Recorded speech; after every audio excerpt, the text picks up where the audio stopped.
Hey everyone, it is that time of season, it is that time of year. Welcome to a new season of Top Rope Talk, your only place on Old Westbury Television for all your professional wrestling wants, needs, news. With a new season, I have a new host. Ladies and gentlemen, let me introduce you to Mr. Moses Nunez. Moses, how are you today, sir? I'm good. Thank you for having me here, Josh. My pleasure. So why don't you get everyone a little bit acquainted with yourself. Tell them a little bit about how you got into wrestling, what you love about it, because that's the reason why we're here. Yeah, no, you're right. Well, when I was 3 years old, I would, instead of watching Saturday morning cartoons, which I would watch as well, but for some odd reason, I don't know how it happened, but I just vaguely remember me getting like a plate of pancakes and then just running to my room, or my parents' room, and watching wrestling. And for some odd reason, I fell in love with it. And you got the bug. Yeah. I mean, you know what? To be honest with you, I don't even know how the bug came about. Like, that was just the first memory I have as a young kid of just going to my parents' room on Saturday mornings and watching wrestling. I don't even know, because I don't know how it happened, because my father never watched wrestling. So it's like maybe See, I'm different, because my dad watched wrestling. Okay. My grandfather watched wrestling. My great-grandfather actually watched wrestling. Watched wrestling. My uncle watched wrestling, so it kind of was in my family to be a fan. Oh, wow. Yeah, I mean, like I said, for me personally, I don't know how it came about. We just... I just remember that perhaps maybe my grandfather or somebody were watching it, but like I just fell in love with it, and I've been a fan since. I mean, I took a hiatus when I was 16. But you know what? You're here, you're a fan. Welcome to the show. So we got a whole heck of a lot to get to, because last time we spoke, we have a whole season to get through. We had SummerSlam. We had NXT TakeOver in Brooklyn selling out the Barclays Center, over 3,000 fans. I actually went, I have that shirt here.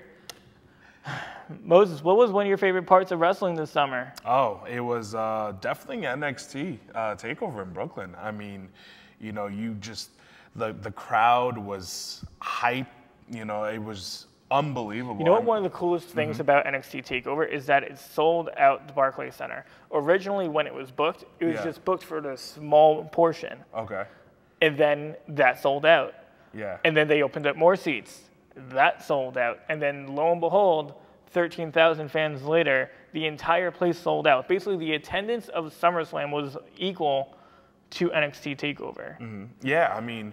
And was started in a 400 people building over at Full Sail University College. Yeah, I mean, it was amazing just seeing like all the people there that, love wrestling. And, the thing is, New York is a market for wrestling. Yes. Everyone knows that, like, you go to New York, you go to LA, you go to Chicago, you're gonna get a great crowd out of that. Especially even in Philly because of ECW. Of course, there's history in Philly. Oh yeah, a lot of history. And just to go back to NXT, just the talent. Just watching the talent. They put on such a great performance. It's not like you're, wrestling that was. For me personally, I preferred watching NXT over SummerSlam. I mean, SummerSlam was great with in its own right. But, just the talent, you can see the hunger, you see the story, They want to get there, and they want to prove why they're there. Exactly. So, some other awesome stories coming out of the summer, of course. Most recently, the return to WTV of the Icon Sting. He's facing off next Sunday, I believe it is. So, we'll obviously be doing a go-home show, predictions and everything next week. Sting is going to be facing WWE Champion Seth Rollins. What do you think about Sting being in the title picture? I think it's great that we finally get, the man they call Sting. He's got such a great history with WCW, and to finally see him in WWE is great, and it's even better now that, he's in the title hunt. I think this match, I mean, don't get me wrong, Rollins has had great feuds since cashing in at Mania. Well, on the subject of Rollins as well, he's pulling double duty. I mean, he just beat John Cena. That's true. Super Cena, as some may call him. Becoming the United States and still retaining WWE World Heavyweight Champion. So at Night of Champions, he's versing John Cena for the U.S. Championship and Sting for the WWE World Heavyweight Championship. Yeah, I think Rollins being able to put on the double duty shows how much of a great champion he really is. I think when he first became champion, a lot of people underestimated him. Yes. They thought he was a paper champion, but he's out there day in and day out. He gets great heat from the fans as a heel. Like let's be honest. Of course. Probably one of the best heels out there right now, and it's just gonna solidify his legacy as a champion when he faces Sting. And I can't really say any not spoilers, but any predictions. But we'll get there next week. Yeah. So another awesome part of what's been going on, of course, the Beast Incarnate, the Conqueror. I can't do a Brock Lesnar impression. Brock Lesnar. Oh my gosh. Was that good? Or? I think you just killed all the audio levels. Oh, I am so sorry. Sorry about that.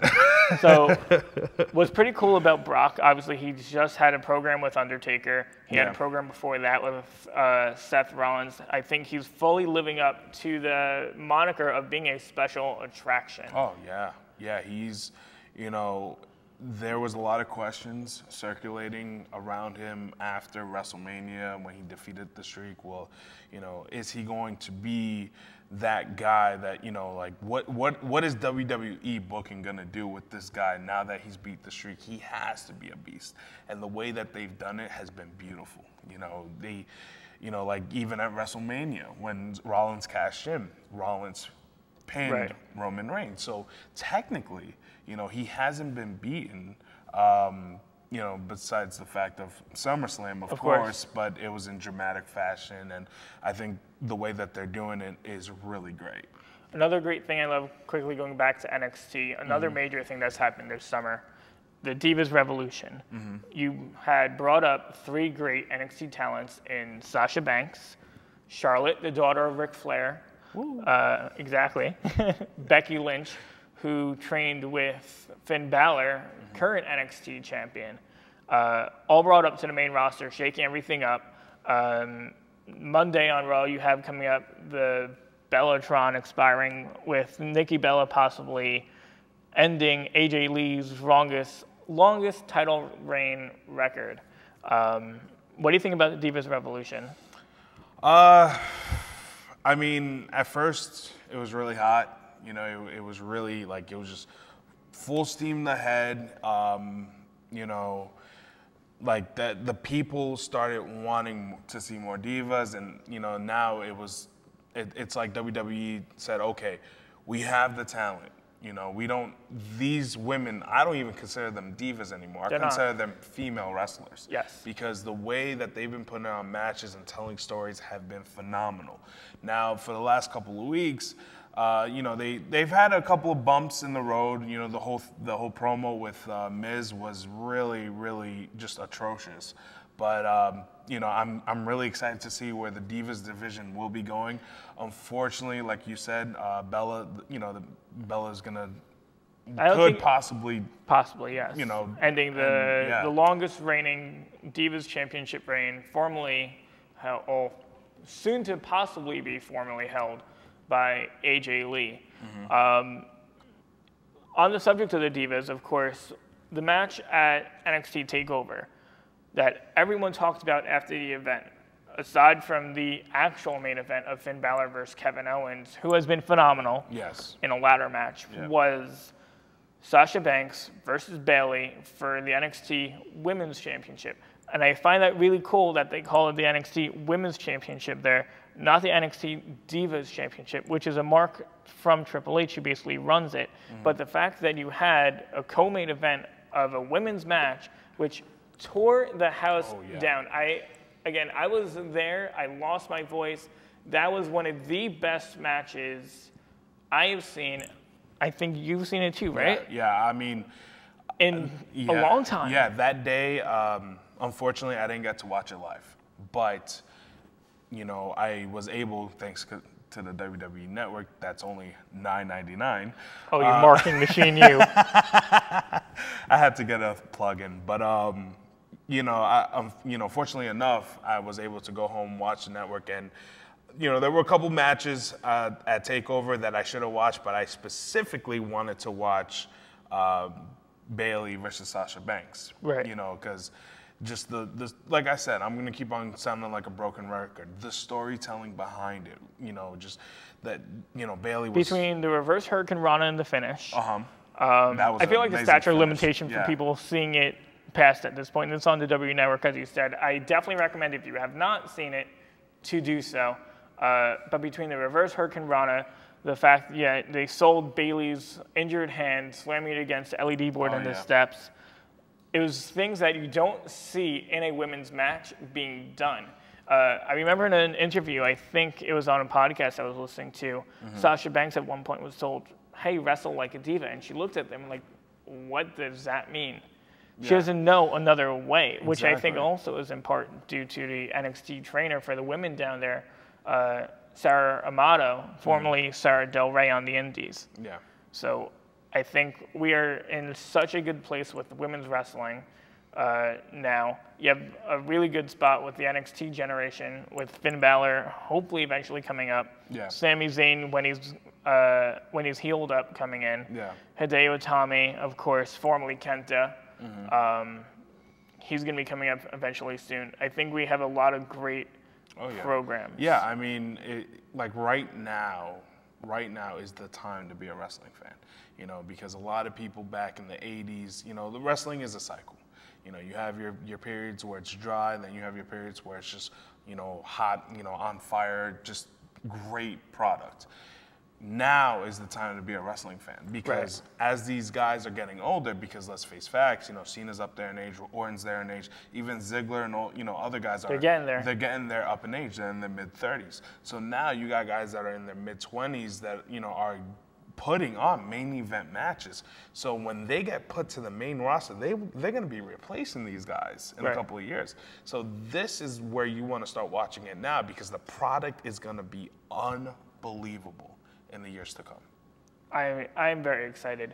I mean, I also feel the fact that you have people that are established, like, say, Randy Orton and John Cena. Yeah. I mean, what put Sami Zayn, for example, on the map was his match with John Cena during the U.S. Title Open Challenge, which we talked about on an earlier episode, which you can definitely check out. I know, there you go. I need to plug myself. I need to plug this show. This is a new season, so for those unfamiliar to Top Rope Talk, definitely check out all of our older episodes. And of course, everything else on Old Westbury Television, like on our other show that we have, Center Stage. But that's all on the YouTube channel. I'm sure there's plenty of links you can click there. You'll find it. Maybe over there somewhere. Quite possibly. But on this show, we talk about professional wrestling. So with that, what is one thing you're looking forward to or hope for within the next, say, month or so? That's a good question. I'm hoping for... Is it a Sting title reign? I'm hoping, but I'm kind of not at the same time, because I'm really enjoying Rollins. Is it a Lesnar return? What's one thing you want? I want to see... Honestly, I want to see a finish between Taker and Lesnar. You're not getting that, I don't think, till WrestleMania 32. You don't think so? I think WrestleMania 32 is they're either going to go with two matches, Undertaker versus Sting, which would have been better 10 years ago. Yeah, way better. Digressing. Or Undertaker, Lesnar, I guess 3, because they're going into the new saga. Yeah. Not counting their previous matches. Which of course. Personally kind of bugs me that they don't touch upon the history. Yeah. But but the thing is, this is for fans new and fans like us that's been there for a while. So I don't think that they're going to be, presenting the history, for example, like Michaels and Undertaker. That was a lot of history because most of the people watching it remember watching it. Now this is, a brand new generation, that know Brock Lesnar. And this is my own personal opinion. I could be completely wrong. But I feel like, they don't want to do that because they don't want kids saying, all right, well, let's go and see what happened with Brock Lesnar, and they see a match where Brock Lesnar gets utterly destroyed, Right. and then that destroys his character of the Beast Incarnate. But I honestly am hoping for a Taker.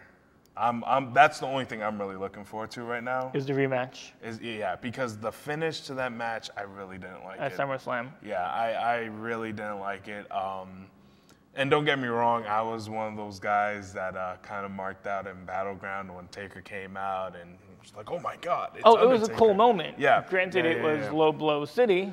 Oh, yeah. Well, But albeit, one thing for me, I hope, I know you just said you're kind of opposed, but I want to see a Sting title reign only because I feel like it was a good feather in his cap to his entire career. And when he eventually does get put in the Hall of Fame, which I think will happen one day. of course. Regardless, my name is Josh Richter, so this is Top Rope Talk, your only place on OWTV for all your professional wrestling news, talk, discussion. This is a show for fans, by fans.